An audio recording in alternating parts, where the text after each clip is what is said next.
हिंदी साहित्य संपूर्ण घटना चक्र क्विक रिवीजन विद आरती शर्मा। दोस्तों, आपको मेरा चैनल पसंद आए तो इसे शेयर करें, लाइक करें, सब्सक्राइब करें। साथ ही साथ मेरे वीडियोस के अगले नोटिफिकेशंस को पाने के लिए बेल आइकन को प्रेस करें। दोस्तों, आज हम करेंगे घटना चक्र का पार्ट 79। तो ध्यान देंगे जरा। अगला प्रश्न है, भट्टिनी किस उपन्यास की नायिका है? तो ऑप्शन ए बाण भट्ट की आत्मकथा। बाण भट्ट की आत्मकथा की नायिका है भट्टिनी और ये एक उपन्यास है। किसका उपन्यास है? हजारी प्रसाद द्विवेदी जी का उपन्यास है बाण भट्ट की आत्मकथा। ठीक है, और इसमें प्रधान पात्र कौन है? बाण है।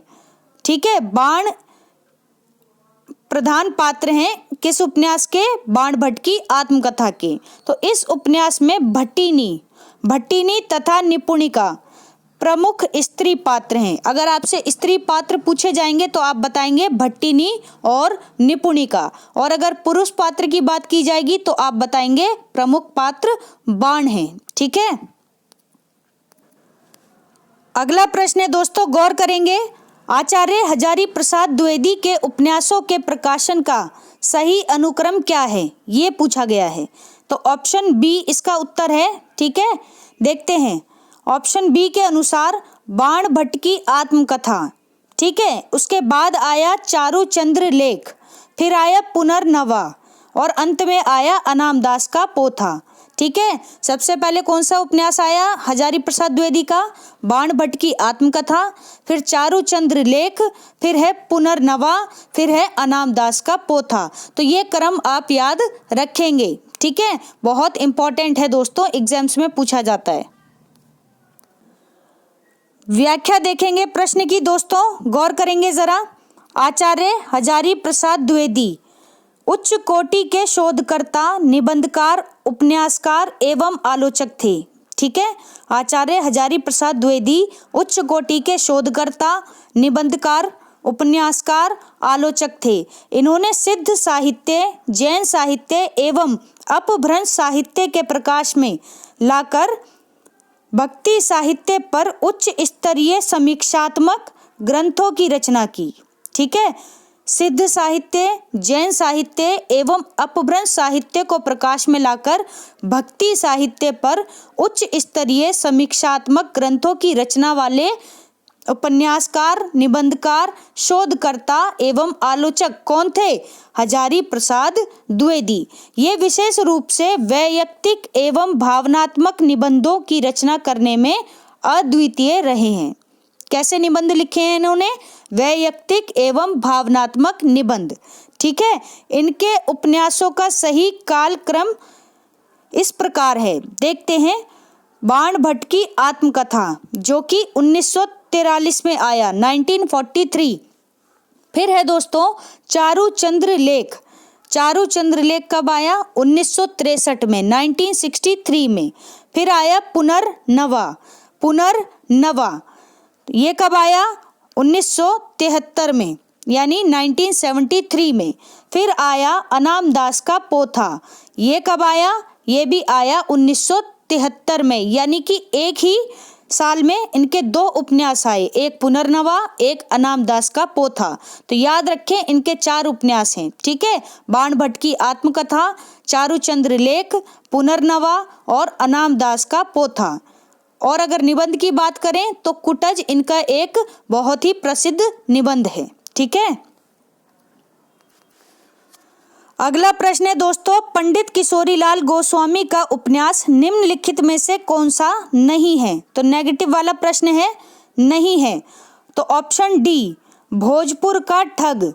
भोजपुर का ठग किशोरीलाल गोस्वामी जी का उपन्यास नहीं है। ठीक है, पीजीटी परीक्षा 2000 में पूछा गया प्रश्न है ये, देखते हैं। बाकी तरुण तपस्विनी, रजिया बेगम व रंग महल में हलाहल, और एक है राजकुमारी, ये पंडित किशोरीलाल गोस्वामी जी के उपन्यास हैं। ठीक है, व्याख्या देखते हैं, गौर करेंगे दोस्तों। भोजपुर का ठग पंडित किशोरीलाल गोस्वामी का उपन्यास नहीं है। बल्कि गोपाल राम गहमरी का है। किसका? गोपाल राम गहमरी का उपन्यास है भोजपुर का ठग। पंडित किशोरीलाल गोस्वामी ने सामाजिक और ऐतिहासिक विषयों पर लगभग 65 उपन्यास लिखे। कितने? 65 उपन्यास लिखे हैं। कितनी बड़ी बात है, ठीक है ना। और किस पर? सामाजिक और ऐतिहासिक विषयों पर। तो देखो कितना बड़ा इनका लेखन काल रहा है, ठीक है कि नहीं। देखते हैं उनमें से कुछ उपन्यास। त्रिवेणी, स्वर्गीय कुसुम व कुसुम कुमारी, प्रणयिनी परिणय, ये इंपॉर्टेंट है, प्रणयिनी परिणय, ठीक है। फिर है लवंग लता, ये भी इंपॉर्टेंट है, लवंग लता व आदर्श वाला। फिर है सुख शर्वरी, फिर है लीलावती, फिर है प्रेममयी राजकुमारी, फिर है तारा चपला व नव्य समाज चित्र, फिर है कनक कुसुम व मस्तानी, फिर है तरुण तपस्विनी व कुटीर वासिनी, ठीक है। फिर है लखनऊ की कब्र व शाही महल सरा, फिर है रजिया बेगम व रंग महल में हलाहल, फिर है इंदुमती व वन विहंगिनी, फिर है मालती माधव व मदन मोहिनी, ठीक है। ये इनके अन्य उपन्यास हैं। एक बार फिर से पढ़ लेते हैं इनको ताकि चीजें बैठ जाएं दिमाग में आपके। गौर करेंगे दोस्तों, इनके उपन्यास हैं त्रिवेणी, स्वर्गीय कुसुम व कुसुम कुमारी, प्रणयिनी परिणय, लवंग लता व आदर्श बाला, सुख सरवरी, लीलावती, प्रेममयी राजकुमारी, तारा चपला व नव्य समाज चित्र, कनक कुसुम व मस्तानी, तरुण तपस्विनी व कुटीर वासिनी, लखनऊ की कब्र व शाही महलसरा, रजिया बेगम व रंग महल में हलाहल, इंदुमती व वन विहंगिनी, मालती माधव व मदन मोहिनी। ये इनके उपन्यास हैं, ठीक है, ध्यान रखें। बाकी भोजपुर का ठग गोपाल राम गहरी का उपन्यास है, ठीक है। अगला प्रश्न है दोस्तों, रजिया बेगम। रजिया बेगम किसकी रचना है? रजिया बेगम किसकी रचना है? तो ऑप्शन बी किशोरीलाल गोस्वामी। किशोरीलाल गोस्वामी की रचना है रजिया बेगम, ठीक है, ध्यान रखें। अगला प्रश्न है दोस्तों, गौर करेंगे, प्रसाद द्वारा रचित ईरावती कैसा उपन्यास है? ईरावती पूछा जा रहा है, तो ऑप्शन बी ऐतिहासिक उपन्यास है ईरावती। किसका है ये? प्रसाद का उपन्यास है। प्रसाद कौन से? जयशंकर प्रसाद, ठीक है। व्याख्या देख लेते हैं। गौर करेंगे दोस्तों, प्रसाद के 2 सामाजिक उपन्यास हैं। कौन कौन से? कंकाल और तितली। कंकाल और तितली जो कि पर्याप्त चर्चित उपन्यास रहे हैं। उन्होंने एक ऐतिहासिक उपन्यास भी लिखा है जिसका नाम ईरावती है। क्या है? ईरावती है, ठीक है। किंतु यह उपन्यास उनके असामयिक निधन के कारण अधूरा रह गया है, ठीक है। तो आपसे प्रश्न पूछा जाएगा, जयशंकर प्रसाद का अधूरा उपन्यास कौन सा है? तो आप बताएंगे ईरावती, ठीक है। ईरावती में शुंग नाम तो सुना होगा आपने, ठीक है ना। शुंग, पुष्यभूति शुंग इतिहास में थे ये। तो शुंगकालीन ऐतिहासिक कथा वस्तु को बड़ी सहजता से चित्रित किया जा रहा था तथा बौद्धकालीन रूढ़ियों और विकृतियों के प्रति विद्रोह की सृष्टि की परिणति से निश्चय ही यह उपन्यास ऐतिहासिक उपन्यास बन जाता है, ठीक है। लेकिन प्रसाद जी इसे पूरा नहीं कर सके क्योंकि उनकी अचानक मृत्यु हो गई थी, ठीक है। कंकाल में प्रसाद जी ने व्यक्ति की स्वतंत्रता का समर्थन किया है, ठीक है। तो कंकाल में प्रसाद जी ने व्यक्ति की स्वतंत्रता का समर्थन किया है। कंकाल की कथा का केंद्र क्या है? प्रयाग, काशी, हरिद्वार, मथुरा, वृंदावन। प्रयाग, काशी, हरिद्वार, मथुरा, वृंदावन, ठीक है। तो दोस्तों कंकाल की गौर करेंगे जरा, कंकाल की कथा का केंद्र क्या है? प्रयाग, काशी, हरिद्वार, मथुरा, वृंदावन, ये सभी धार्मिक स्थल हैं अगर आपको पता हो तो, ठीक है। और तितली जो इनका उपन्यास है उसके द्वारा उन्होंने प्रेम के आदर्श स्वरूप की व्याख्या की और साथ ही इसमें ग्रामीण समस्याओं का चित्रण भी किया, ठीक है। ग्रामीण समस्याओं का भी चित्रण किया है तितली में, ठीक है, और प्रेम के आदर्श स्वरूप की व्याख्या की है। तो और अधूरा उपन्यास इनका ईरावती है, बहुत ही इंपॉर्टेंट है, ठीक है।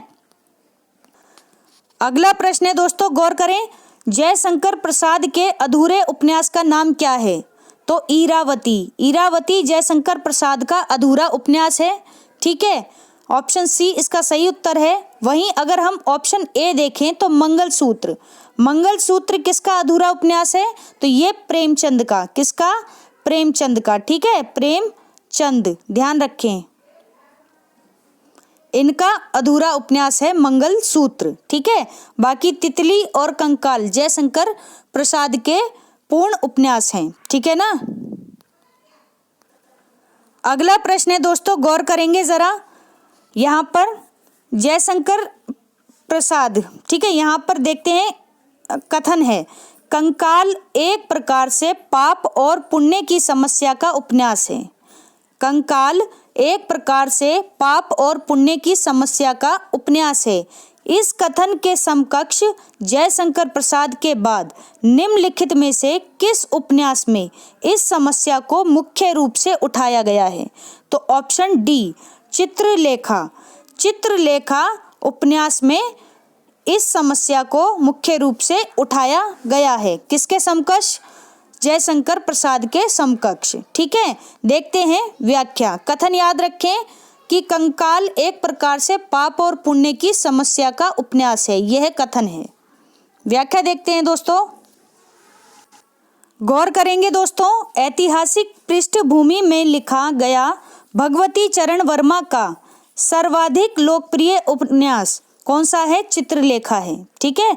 इसके केंद्र में पाप और पुण्य का विषय है, ठीक है, पाप और पुण्य का विषय इसके केंद्र में है, जिसमें एक सन्यासी सांसारिकता की ओर अग्रसर होना चाहता है। किसकी ओर? सांसारिकता की ओर अग्रसर होना चाहता है एक सन्यासी। लेकिन नायिका चित्रलेखा, नायिका कौन है? चित्रलेखा है, और जिसके नाम से उपन्यास है, ठीक है, उसे फटकारती है तथा उसकी खुद की रुचि संन्यास में हो जाती है। किसकी? चित्रलेखा की, ठीक है। चित्रलेखा में महान योगी कुमार गिरी और भोग विलास तथा वासना में लिप्त शासक बीजगुप्त के चरित्र की पारस्परिक तुलना में अप्रत्याशित रूप से पाप और पुण्य की नई परिभाषा गढ़ते हैं और अपने शिक्षक से अंतिम पाठ इस प्रकार सुनते हैं। किस प्रकार सुनते हैं? आइए देखते हैं, गौर करेंगे दोस्तों। संसार में पाप कुछ भी नहीं है, संसार में पाप कुछ भी नहीं है, वह केवल मनुष्य के दृष्टिकोण की विषमता का दूसरा नाम है, ठीक है। संसार में पाप जैसी कुछ भी चीज नहीं है, वो क्या है? वो तो केवल मनुष्यों के दृष्टिकोण की विषमता यानी कमी का दूसरा नाम है, जिसके कारण लोगों को दूसरों में पाप दिखाई देते हैं। तो कुछ यह अर्थ निकल रहा है इस पंक्ति का। मनुष्य अपना स्वामी नहीं है, मनुष्य अपना स्वामी नहीं है, वह परिस्थितियों का दास है। किसका दास है? परिस्थितियों का दास है, विवश है, विवश है, ठीक है, कर्ता नहीं है, वह केवल साधन मात्र है। फिर पाप और पुण्य कैसा, ठीक है। तो ये बात जो है कही गई है, ध्यान से समझें इस कथन को। अगला प्रश्न है दोस्तों, गौर से देखेंगे, निम्न में से मनोवैज्ञानिक उपन्यासकार किसे कहा जा सकता है? तो मनोवैज्ञानिक उपन्यासकार हम किसे कहेंगे? ऑप्शन में नहीं दिया हुआ है, इसके लिए हम व्याख्या देखेंगे। सबसे पहले ऑप्शन देख लेते हैं प्रश्न के, ईलाचंद्र जोशी को, अज्ञे को, जैनेन्द्र को या फिर मनोहर श्याम जोशी को। तो देखते हैं व्याख्या, गौर करेंगे दोस्तों। दिए गए विकल्पों में ईलाचंद्र जोशी, जैनेन्द्र, अज्ञे तीनों मनोवैज्ञानिक उपन्यासकार हैं। ये तीनों ही हैं। कौन कौन? ईलाचंद्र जोशी, जैनेंद्र और अज्ञे। ठीक है, क्या है? मनोवैज्ञानिक उपन्यासकार हैं। अतः इस प्रश्न के 3 विकल्प सही हैं। तीनों ही प्रश्न के विकल्प सही हैं।